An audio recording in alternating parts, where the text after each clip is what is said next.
Vraiment non. Je disais un autre sujet qui concerne le ministère de l'Intérieur, c'est celui des Gilets jaunes, effectivement.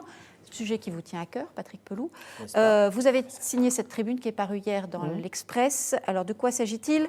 Du fait, j'essaye de résumer, que lors des manifestations des Gilets jaunes, les blessés qui sont pris en charge à l'hôpital sont, pour certains, ou peut-être la totalité, inscrits dans un fichier dont on ne sait pas très bien la finalité, mais fichier que vous estimez totalement antidéontologique et contraire au secret médical. Une centaine de vos confrères ont signé cette tribune. Vous allez nous expliquer. On écoute tout d'abord un autre de vos confrères. Il s'agit de médecin urgentiste Gérald Kierzek, qui était ce matin l'invité de Sud Radio. Ça a commencé le 13 avril, j'étais de garde un samedi où l'administration m'a demandé de remplir comme d'habitude un fichier qui s'appelle, c'est pas le dossier médical, on parle pas du tout de données médicales, on remplit tous les jours un dossier médical, des données sécu, mais là de remplir un fichier parallèle, de repérer les malades gilets jaunes dans le cadre des manifestations et de les rentrer dans ce fichier.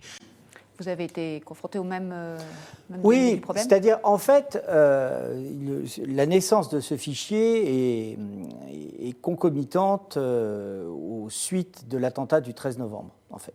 Le 13 novembre, il y a eu un problème. On passe en 2015. Voilà, en 2015. Rien à voir avec les Gilets jaunes. Rien à voir avec les Gilets jaunes. Et on s'aperçoit qu'il est un problème dans toute catastrophe, c'est l'identito-vigilance, c'est-à-dire comment on identifie les gens. Et il y avait eu des problèmes que l'on peut comprendre de la part des patients, des familles qui cherchaient des malades et on ne les trouvait pas.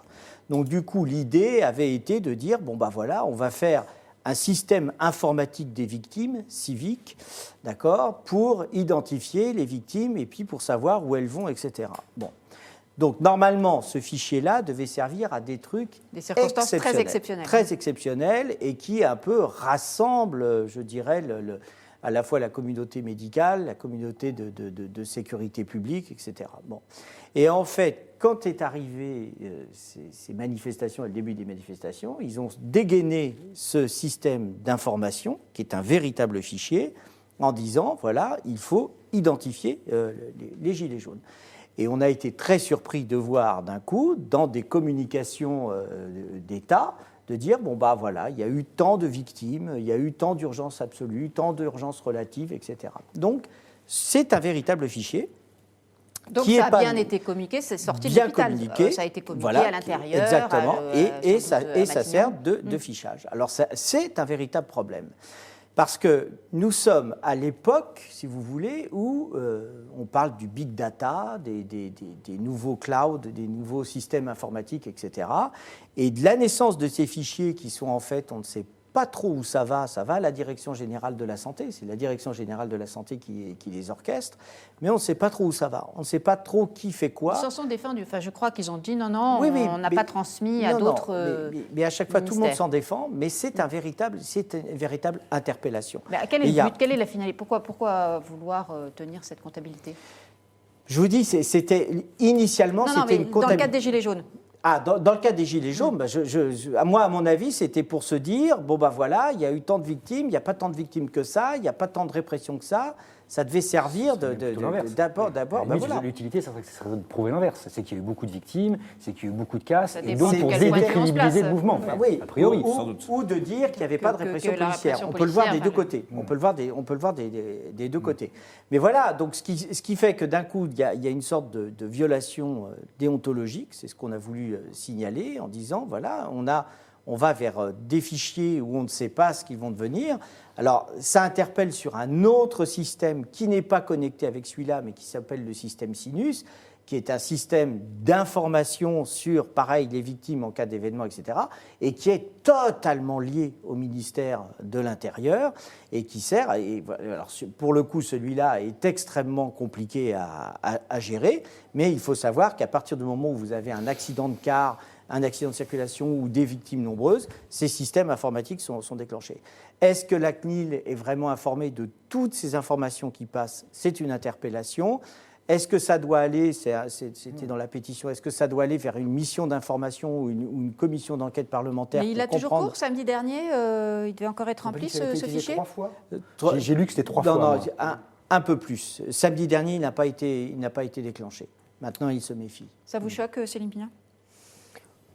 Oui, assez, malgré tout, parce que Ce qui est très gênant, en fait, déjà, c'est l'existence de ce fichier. C'est ensuite tout ce qu'il y a eu quand l'existence du fichier a été dénoncée. Elle a été expliquée par Patrick Pelloux. Elle peut être comprise. Oui, je trouve qu'elle s'impose complètement en temps d'attentat. En temps de manifestation, c'est un peu plus complexe. Mais je pense surtout qu'une fois encore, c'est la question du contexte qui doit être posée.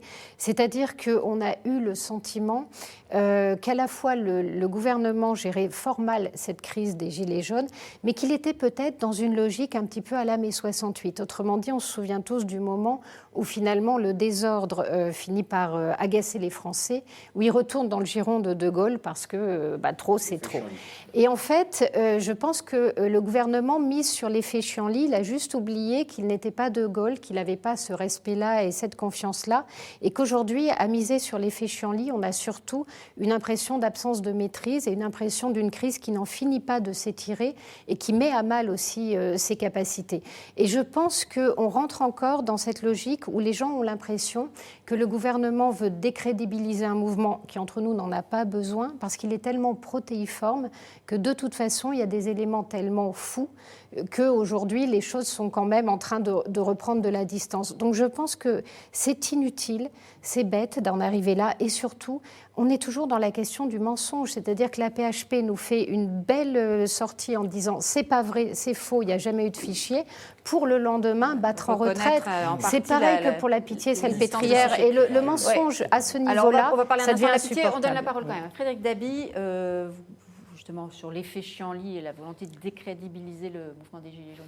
Il y a eu quand même plusieurs moments dans ce long mouvement. C'est un mouvement inédit de par sa longueur. Il y a eu clairement exceptionnel, inédit. Moi, j'ai appelé ça un OSNI, un objet social non identifié qui a commencé au mi-novembre. Nous sommes à 15 jours d'une élection européenne et ni le débouché électoral ni le débouché grand débat n'a complètement asséché ce mouvement parce qu'il ne faut pas le regarder de manière quantitative, même s'il y a de moins en moins de monde. Ce qui me frappe, c'est que le soutien des Français reste non négligeable. Quand on est sur le soutien et la sympathie, on est sur 50%, ce qui n'est pas négligeable, parce que les Français voient dans ce mouvement quelque chose qui leur parle, qui résonne. La crainte du déclassement, la crispation sur le pouvoir d'achat. Et moi, ce qui m'a frappé, ça a été la dissociation systématique entre les violences et ce mouvement, alors même que clairement on sait que des Gilets jaunes ont participé à des violences. Symboliquement, le moment où le soutien à ce mouvement est le plus fort, c'est dans une enquête faite au lendemain du 1er décembre où il s'est passé ce drame du côté de l'Arc de Triomphe. Maintenant, sur la question du fichier, il y a un passif français sur la constitution de fichiers qui doit résonner et qui doit inquiéter. Le gouvernement est peut-être moins sur une logique de pourrissement, mais ne sait pas trop comment gérer cette queue de comète que constitue le mouvement. Et donc, dans ce cadre-là, les Français sont très sévères. Pourrissement d'un côté, incapacité à résoudre la crise de l'autre, malgré le 10 décembre, les 12 milliards d'annoncés, et malgré le grand débat, et malgré la proximité d'un débouché électoral, même si les listes se réclamant des Gilets jaunes obtiennent des scores électoraux absolument marginaux. Nos internautes sur ce sujet, 60% d'entre vous sont choqués par l'existence de ce fichage. Philippe nous dit « Je suis choqué, le fichage est toujours un problème, car où est la finalité ?» On a tenté de répondre et avec plus de points d'interrogation finalement que de réponses. Nicole, je suis choquée, les médecins n'ont pas à faire un boulot de délateur. Babino, je suis également choquée et assez soulagée que les médecins se mobilisent, c'est inacceptable. Sich nous dit le fichage peut être utile, tout dépend qui s'en sert et pourquoi faire. Citoyens payeurs, ce sont des consignes données par l'intérieur aux hôpitaux, l'intérieur, le ministère, en aucun cas une initiative médicale. Et enfin, Babino nous dit la place Beauvau aurait accès à ce fichier, ce qui rend cette histoire encore plus gênante. On avance juste, Marc, un mot peut-être là-dessus, mais je voudrais qu'on aborde aussi, le dernier sujet, avec la présence de Patrick Pelloux, le dernier sujet, non mais aussi un mot sur cette histoire de la pitié, et de l'intrusion et de l'attaque. Juste un mot. Un mot chacun. Je suis journaliste. Pour moi, le nombre de personnes qui vont dans des urgences après une manifestation, comme toutes celles qu'on a pu connaître avec les violences qu'on a pu voir, je pense que c'est une information qui mérite d'être connue de l'opinion publique. Les images, c'est une chose, les faits, les statistiques sont une autre. Ça donne une information complémentaire. Donc vous trouvez que c'est assez normal qu'on répertorie Je trouve que c'est normal qu'on puisse être en capacité de donner des informations quand on voit les images qu'on voit, ce qui peut permettre de les nuancer dans un sens ou dans l'autre. D'accord. C'est un argument. Non, mais, Ça, c'est c'est un argument de journaliste et de chercher la vérité. En disant ça. Mais bien sûr, c'est tout à fait respectable. Mais l'argument médical, c'est de dire qu'il y a le secret médical, qui est vraiment l'enceinte, le périmètre d'exercice de la médecine, et on ne peut pas déroger au secret médical. C'est toujours la même chose, c'est que le problème, ce ne sont pas les données, c'est ce qu'on en fait. Voilà, c'est ce qu'on en fait. Et pour nous, l'important, c'est ce qu'on en fait. Mais ça va beaucoup plus loin que ce que vous imaginez, parce que y a des milliards de données sur votre santé qui sont gérées. Le système de la sécurité sociale et toutes les informations qui y remontent, vous avez des tas de multinationales, notamment dans le domaine pharmaceutique, qui voudraient ces données. Donc, il y a des véritables interpellations sur les fichages. Il faut les protéger. Moi, ma seule question, à chaque fois que j'ai des responsables des services informatiques de l'assistance publique hôpitaux de Paris où je travaille, qui sont là, je leur dis, vous en êtes où des systèmes de sécurité? Et là, il faut reconnaître qu'ils mettent le paquet sur la sécurité, qu'ils font des exercices réguliers, etc., parce que vous ne pouvez pas imaginer l'or que c'est pour des multinationales. C'est très important. Les données sont le pétrole de demain. Donc exactement. Et ce que disait la réaction d'un de vos internautes là, si nous, médecins, on ne tire pas le signal d'alarme de temps en temps en disant attention, là, on est en train de franchir, même si on n'a pas franchi une ligne rouge, on est en train de franchir une ligne rouge et on s'en approche. On ne peut pas tout faire. Ce n'est pas parce que vous êtes médecin que vous pouvez tout faire sur les données des malades. Un dernier mot rapide sur l'affaire de la Pitié et de l'attaque, selon le ministre, qui est revenu sur ses propos.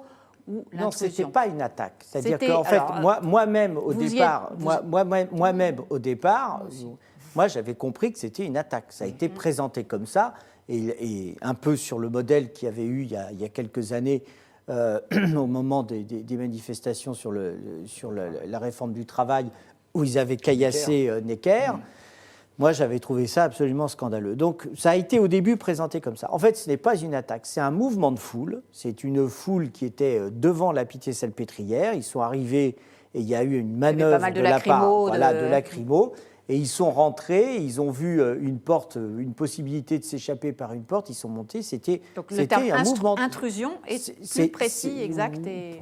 Moi, je pense que c'est une fuite d'une foule qui avait peur. Voilà. Moi, je pense que c'est quelque chose comme ça. Il n'y a eu aucune dégradation, il n'y a eu aucune violence à l'intérieur. Bon, c'est là où il y a peut-être des termes de vocabulaire qu'il faut choisir entre répression et maintien de l'ordre. Je pense que là, le maintien de l'ordre n'a pas été fait. Mais même au-delà, c'est comme sur les données. Le problème, ce n'est pas l'effet en lui-même, c'est l'interpellation, pas l'interpellation, mais la manière dont on va pouvoir l'utiliser à des fins politiques dans un débat national. Le problème, il est là. Exactement. On s'arrête là si on veut parler des enfants djihadistes. On a vraiment peu de temps, pardon. Alors, vous le savez, ce retour des djihadistes depuis la chute de Daesh, il fait toujours autant polémique. Après les femmes, les enfants en général, c'est aujourd'hui la question du rapatriement des orphelins qui est en jeu. Je vous le disais en titre, 5 orphelins âgés de moins de 5 ans ont déjà été rapatriés récemment, et d'autres devraient suivre. C'est ce qu'a dit hier la ministre des Armées,